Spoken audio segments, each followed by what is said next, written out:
Welcome to Simpler Bible, a daily journey to biblical understanding. Today, we are going to deal with Saul's death and David kind of beginning to come to power as king. Remember, David was anointed as king back in 1 Samuel 16.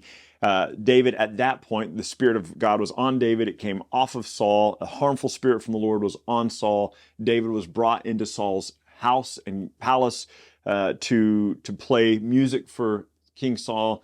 Then David defeated Goliath, and then David became the bodyguard, the chief bodyguard of Saul, and then David was the one leading the battles for Saul. So this has been kind of a long time coming, all right? And so pick up with me in 1 Samuel 31. We have Saul going to war with the Philistines, and we know already from chapter 28 that we saw yesterday that Samuel has said, tomorrow you and your boys are going to be with me in the grave. So 1 Samuel 31:1. Now the Philistines fought against Israel, and the men of Israel fled before the Philistines and fell slain on Mount Gilboa. And the Philistines overtook Saul and his son, and the Philistines struck down Jonathan and Abinadab and Malchishua, the sons of Saul. The battle pressed hard against Saul, and the archers found him, and he was badly wounded by the archers. Then Saul said to his armor-bearer, "Draw your sword and thrust me through with it, lest these uncircumcised men come and thrust me through and mistreat me." But his armor-bearer would not, for he feared greatly. Therefore Saul took his own sword and fell upon it. Now when his armor-bearer saw that Saul was dead, he also fell upon his sword and died with him. Thus Saul died, and his 3 sons, and his armor-bearer, and all of his men on the same day together.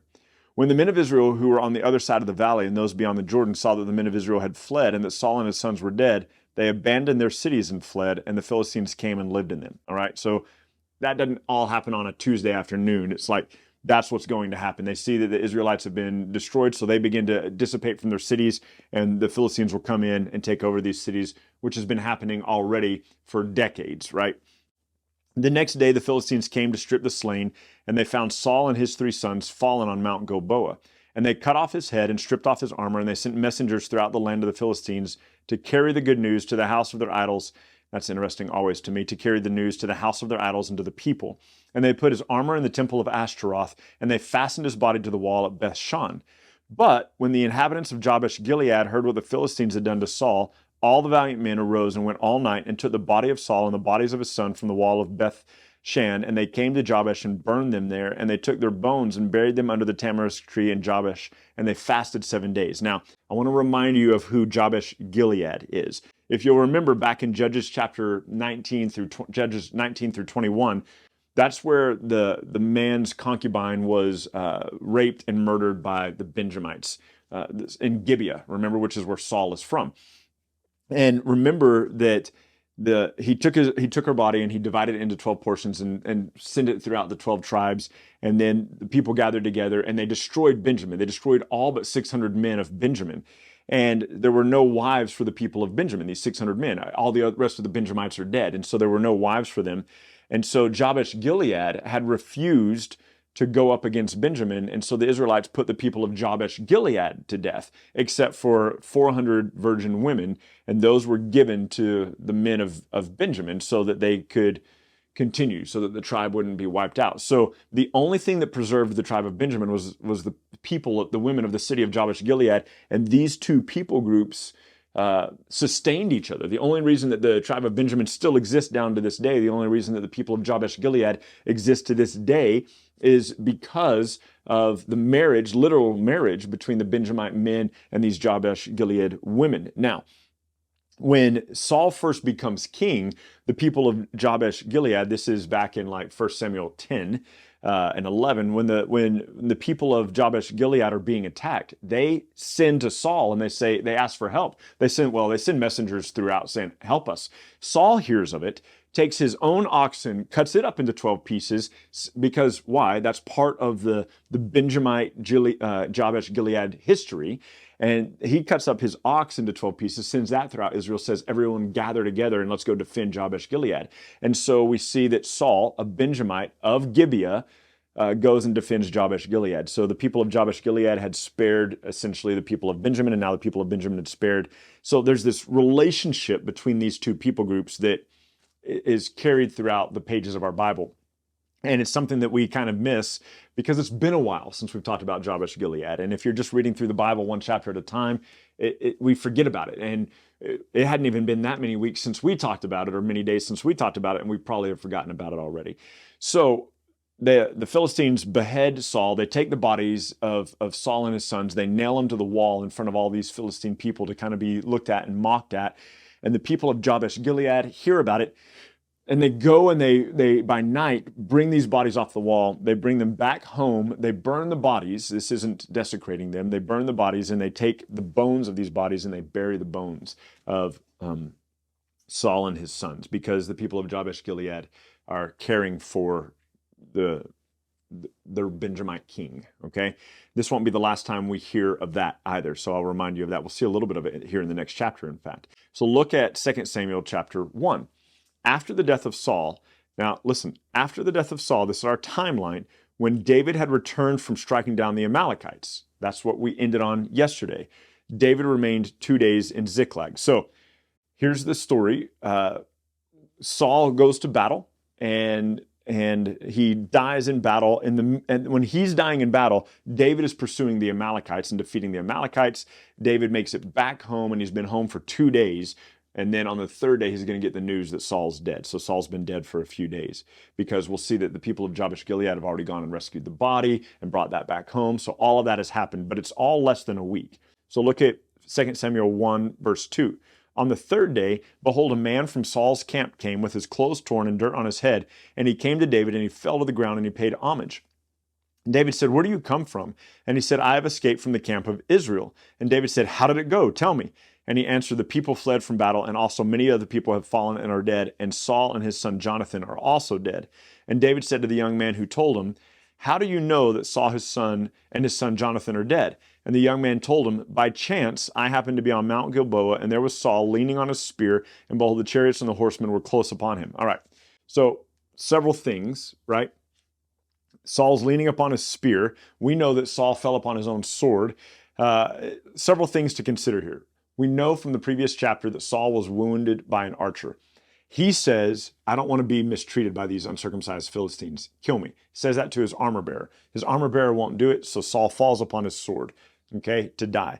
This guy happens to be there somewhere in that time frame, somewhere prior to Saul being dead. So probably he's already fallen up on his sword, but it didn't kill him. Whatever. The young man who said this, listen, "I was on Mount Gilboa. I saw him there. The chariots were coming." And then verse 7, "And when he looked behind, he saw me, and he said to me," he called to me, and I answered, "Here I am." And he said, "Who are you?" And I answered him, "I'm an Amalekite." And he said, "Stand beside me and kill me, for anguish has seized me, and yet my life still lingers." So he's not quite dead. So the arrow didn't do Saul in. His own falling upon the sword did not do him in. And now he's calling on this guy. He's like leaning on his spear, which we know he always had with him, right? And he's telling this guy, "Look, you got to kill me." Verse 10, so this guy says, "So I stood beside him and killed him, because I was sure he could not live after he had fallen. And I took the crown that was on his head and the armlet that was on his arm, and I brought them here to my Lord." So this guy, this Amalekite, brings David the crown and the band from Saul's arm. David took hold of his own clothes and tore them. This is a sign of grief, right? So did all of the men who were with him. And they mourned and they wept and they fasted until evening for Saul and for Jonathan his son and for the people of the Lord and the house of Israel, because they had fallen by the sword.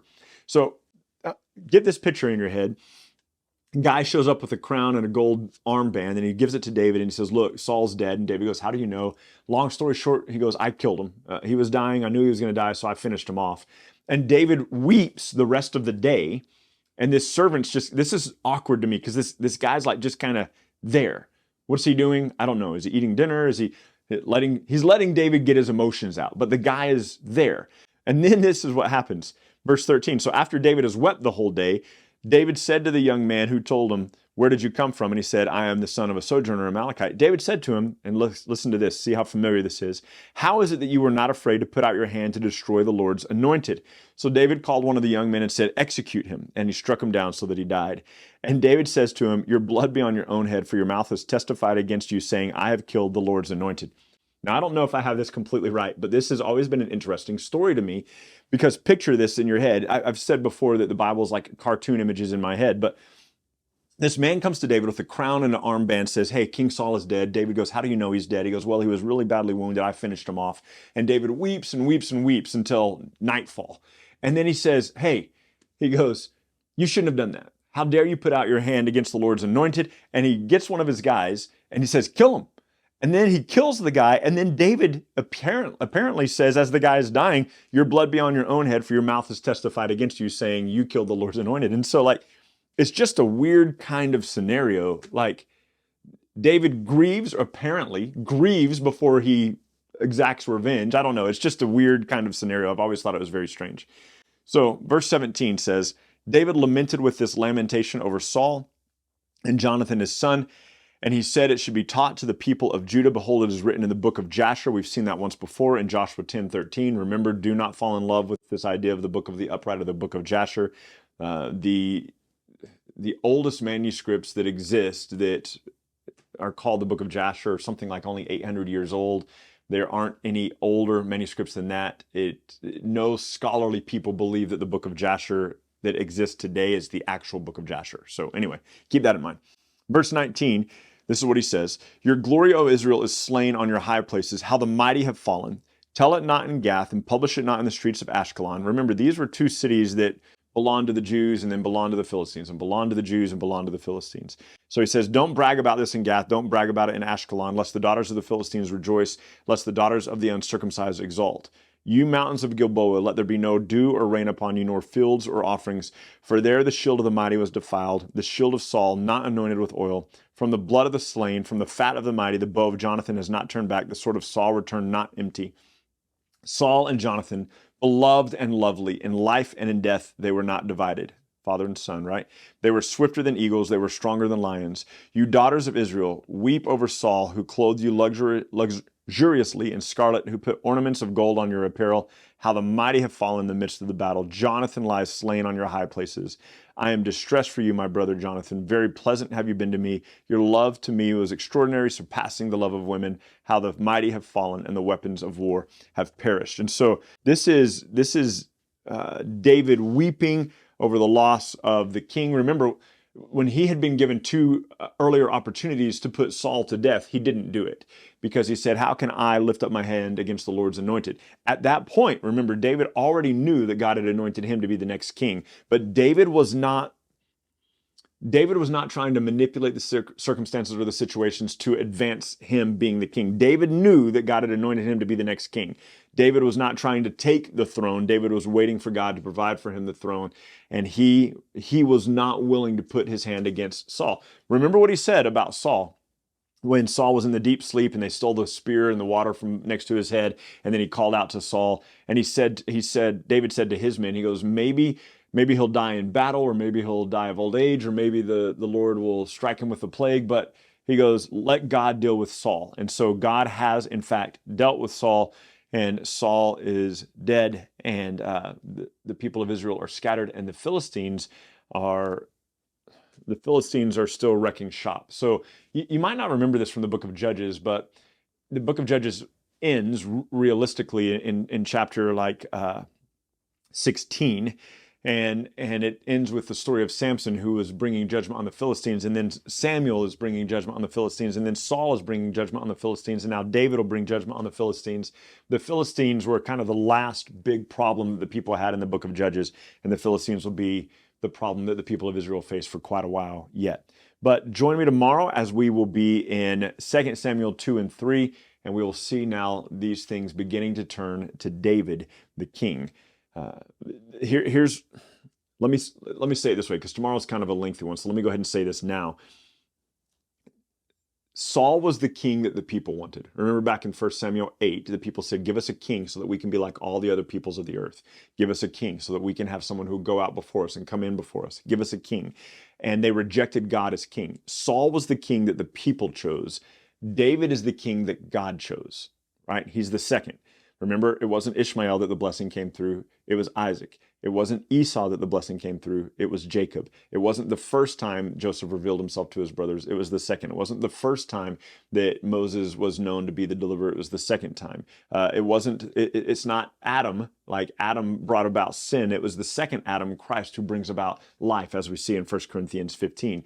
So this now, the second king, is the king that God has chosen. And it is the king who will be the foreshadowing and the image of of Christ. And you might not know this, we'll get to it eventually in the book of Ezekiel, but in the book of Ezekiel, 500 years after David, Ezekiel is talking about, 400 years after David or so, Ezekiel is talking about there will come a king, King David, who will sit on the throne.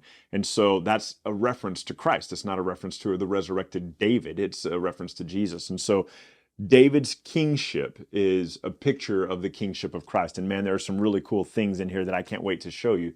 But the first king, the king that the people wanted, has been done away with. And now it's time for the reign of the king that God chose. And you're wondering, where's all the theology been? Look, in Samuel and Kings and Chronicles, as we deal with the kings, it's not a lot of theology because it's kind of a really narrow look at this narrative where what we go back to is 1 Samuel 8. The people have rejected God as king. And now this is what's unfolding as they've rejected God as king. And so that's kind of where we are in the narrative. But I will see you tomorrow, 2 Samuel 2 and 3. Have a great day.